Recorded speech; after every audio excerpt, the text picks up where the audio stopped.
L'invité du vendredi avec Sylvie. Allez, nous sommes donc avec Enrico Macias. Bonjour Enrico Macias. Bonjour, c'est Sylvie votre prénom? C'est ça, Sylvie, exactement. Voilà, c'est ça. On fait comme si on se connaissait depuis longtemps, c'est ça Enrico en fait. C'est surtout une zerbib, je des zerbibles de Constantine. Hein. Eh bien écoutez, merci d'être avec nous, merci de nous faire surtout l'honneur d'être sur Radio JM. Alors, on va parler de ce concert à Marseille. Les Marseillais vont être vraiment très chanceux puisqu'on vous retrouvera le 17 décembre à l'Espace Julien avec votre concert qui s'intitule La fête continue. Alors c'est un titre qui est plein de promesses et justement je voulais savoir qu'est-ce que ça évoque pour vous ce titre La fête continue avec Enrico Macias. Vous savez, depuis mes débuts dans mes spectacles, c'est la fête, vraiment oui. La fête.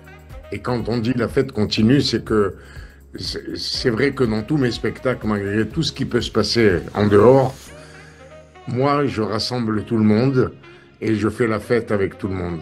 On oublie tous les soucis de la vie quotidienne. C'est pour ça que je pense que la fête va continuer longtemps, malgré les défauts qu'il y a autour de nous. Et cette fête, elle sera tout le temps là. Et si les gens viennent me voir, c'est pour justement faire un break avec les problèmes de la vie. Voilà. Ah, ça, c'est une chose très, très positive que vous nous dites. Alors, justement, votre carrière, elle s'étend sur plusieurs décennies, finalement, et elle a traversé différentes générations. Et moi, je voulais savoir, selon vous, quel est le secret pour rester proche de son public après tant d'années ? S'il y avait un secret, je l'aurais su depuis longtemps, je l'aurais appliqué. Non, je crois que c'est un concours de circonstances, c'est une chance et un privilège d'être aimé depuis tant de temps par le public, parce que j'ai toujours été honnête avec lui et il connaît ma sincérité, mon authenticité, et moi, j'ai beaucoup de respect aussi pour le public. Et c'est grâce au public que je suis devenu ce que je suis devenu. Eh ben oui, c'est effectivement ça. Alors finalement, c'est pas de la chance. Je pense que c'est aussi le talent, c'est le fait que vous soyez proche du public. Alors là, vous allez venir à Marseille. Marseille, c'est quand même une ville qui est connue pour sa richesse, pour sa diversité, une forte identité culturelle. Et justement, je voulais savoir, quels sont les liens ou peut-être les souvenirs que vous avez avec cette ville et le public marseillais?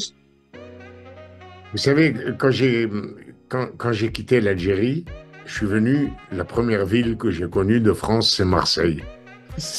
On est arrivé en bateau et j'ai été frappé par les montagnes grises et blanches. Vous savez qu'il y a au-dessus de Marseille, les calanques, quoi. Oui, les calanques, oui. J'ai appris après que c'était des calanques. Au début, vous avez dit, c'est quoi? C'est des montagnes. Voilà, des montagnes. Et puis alors, je suis arrivé à Marseille et j'ai découvert cette ville. Et elle correspond très bien. Après, quand j'ai écrit ma chanson Enfant de tout pays, je me suis rappelé que mon premier contact avec Marseille, c'était les enfants de tout pays, une ville cosmopolite où il y a des gens de tous les pays du monde qui vivent ensemble ici. Et c'est vrai, c'est ça, c'est aussi Marseille, vous l'avez raison, c'est cosmopolite et il y a ce lien à Marseille qu'il y a nulle part ailleurs. Alors, je voudrais parler quand même un petit peu de vos chansons. Alors, j'ai une question un petit peu difficile, je ne sais pas si vous allez y répondre vraiment, mais vous avez des magnifiques chansons que tout le monde retient. Est-ce qu'il y en a une pour laquelle vous prenez autant de plaisir à chanter sur scène et une en particulier qui, pour vous, ne vieillit jamais ? Même s'il y en a plusieurs, mais une pour vous, ça serait laquelle? Je crois que c'est Enfant de tout pays. Ah, finalement, c'est celle-là. Voilà, c'est Enfant de tout pays, elle a une grosse signification. Et oui, elle a une signification, elle prend de l'ampleur encore maintenant. Parce que quand je l'ai écrite, c'était un rêve pour la fraternité entre tous les êtres humains, entre tous les pays du monde. Et ce rêve, j'ai dit, j'espère que ça ne va pas durer longtemps. Et que quand je vais me réveiller, les gens fraterniseront tous ensemble et la paix viendra. Et je m'aperçois que malheureusement, je suis obligé de la chanter encore parce que c'est pas encore le moment n'est pas venu. Et oui. Avec le public dans la salle, là, j'ai rencontré la paix. Oui, c'est le seul moment où vous remarquez que finalement les gens sont Ah, tous unis, quelle que soit leur religion, quelles que soient ouais. leurs origines.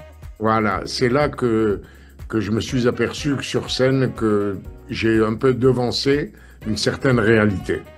Eh bien, en tout cas, vous faites de cette réalité un joli rêve pour le public marseillais qui vous verra très bientôt. Je le rappelle encore une fois, c'est le 17 décembre à l'Espace Julien. Alors, je voudrais faire une petite escale aussi du côté de votre album. Alors, plus précisément, alors j'ai pris des notes puisque vous avez célébré vos 60 ans de carrière avec un joli coffret de 4 CD. 88 titres emblématiques qui s'intitulent donc De musique en musique. Il y a 4 CD à l'intérieur avec chacune une thématique. Alors déjà, comment vous avez vécu? Oui, dites-moi. Illustré par Bien Joan sûr. Sfar. Et, et, C'est ça qui est formidable. Voilà. exactement, j'allais en venir justement à Joan Sfar, justement pour voir comment s'est passée cette collaboration avec lui. Eh bien justement, magnifiquement bien. Lui, il m'a demandé un jour d'interpréter la musique du Chat du Rabbin qu'il avait Oui. fait. Et, quand il est venu au studio avec mon fils Jean-Claude, on a sympathisé et on est devenus très amis. Et Jean-Claude et Damien, mon producteur, ont eu l'idée et puis la maison de disques, ils ont eu l'idée d'illustrer le coffret par des dessins de Joan Sfar. Et en plus de ça, l'année dernière, pour mon anniversaire, c'était le 11 décembre, Oui. j'ai invité Joan Sfar à venir sur scène avec moi au théâtre de Jazet. Et il a illustré, cette fois-ci pas l'album, mais le Oui. spectacle. Ah, ça c'est incroyable. Est-ce qu'on pourra avoir une petite image? Vous nous l'enverrez comme ça en off, cette petite image de l'illustration du concert. Si quelqu'un l'a, on la veut, on la mettra sur les réseaux. Si vous l'avez. Il y a Damien, mon producteur, et il a fait oui. Il a fait oui. Il me dit jamais non. Je lui demande, il dit oui. Eh ben, on le remercie, Damien, s'il nous entend. Alors, dans cet album, dans ces CD, vous avez aussi inclus des enregistrements live, notamment des moments marquants à l'Olympia. J'imagine que c'était incroyable aussi. Quelle place occupent ces souvenirs de scène également dans votre cœur? Ah, j'ai beaucoup de bons souvenirs, mais j'ai aussi un souvenir qui me revient à l'esprit parce que c'est quelque chose d'inoubliable et d'assez unique. Je crois que ce qui m'est arrivé ce jour-là à l'Olympia, ça n'est jamais arrivé à aucun chanteur dans tous les temps. De tous les temps, ça n'est jamais arrivé. Je suis arrivé sur scène, j'étais aphone.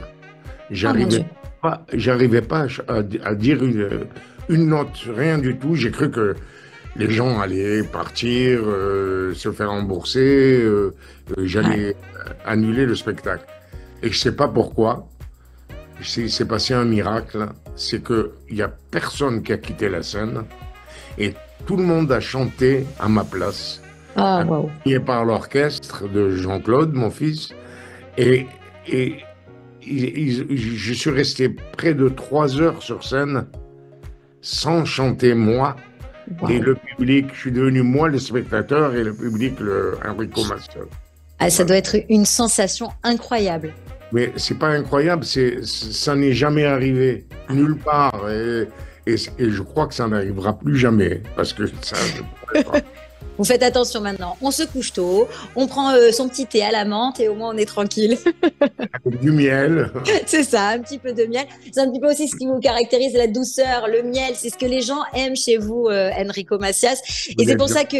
Ah non, mais c'est sincère et je vous assure que nos auditeurs de Radio JM sont ravis de vous écouter, de vous entendre, d'entendre encore vos tubes à la radio sur le 90.5. Et c'est pour ça que c'est important. Alors, je voudrais encore revenir à ce joli coffret, puisque c'est un coffret 4 CD, 4 thématiques. Alors, je les cite. Les thèmes, c'est l'amour, la famille, entre l'Orient et l'Occident, avec une collaboration d'ailleurs avec Kenji Girac, et aussi la fête. La fête, est-ce que finalement, on peut dire que la fête, c'est la suite logique de après la fête continue, quoi. C'est la fête continue après la fête.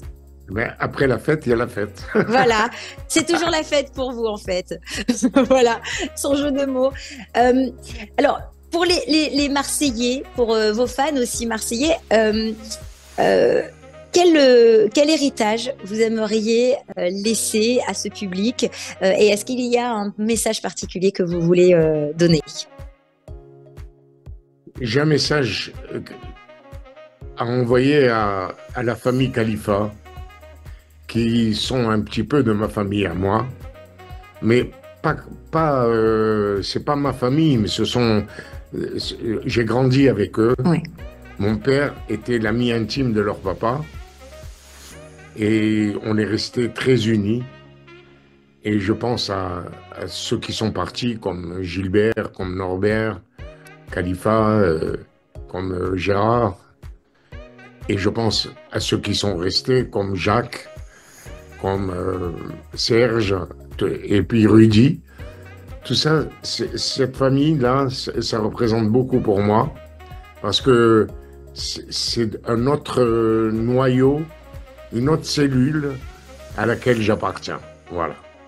Et qui fera sûrement vivre encore et toujours tous vos titres et pour bien longtemps évidemment, et surtout vous allez être encore longtemps sur scène et c'est ce qu'on souhaite de tout notre cœur parce que vous êtes incroyable, je peux vous le dire. C'est impressionnant parce que on voit les artistes d'aujourd'hui, mais un artiste comme vous qui est là sur scène, à fun ou pas à fun, vous êtes là sur scène à chaque fois, le public vous aime et je sais que le public sera là le 17 décembre à l'espace Julien. Et une dernière question avant de vous quitter. Est-ce qu'on vous verra aussi, tant qu'à faire, quand on vous voit pas sur scène, on aime bien vous voir sur les écrans, dans Family Business, dans d'autres films. Ah, c'est bien ça aussi, c'est une récréation pour moi. Hein. C'est une récréation, mais on adore. Je suis sûr que vous allez vous régaler parce que moi je m'amuse au cinéma, je m'amuse bien.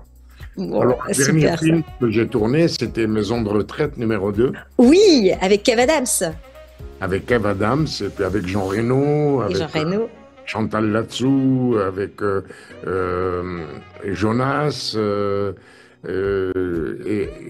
enfin, qu'on me pardonne si j'en oublie quelques-uns, parce qu'ils sont devenus tous mes amis. Et je vous annonce quand même quelque chose, c'est que c'est imminent.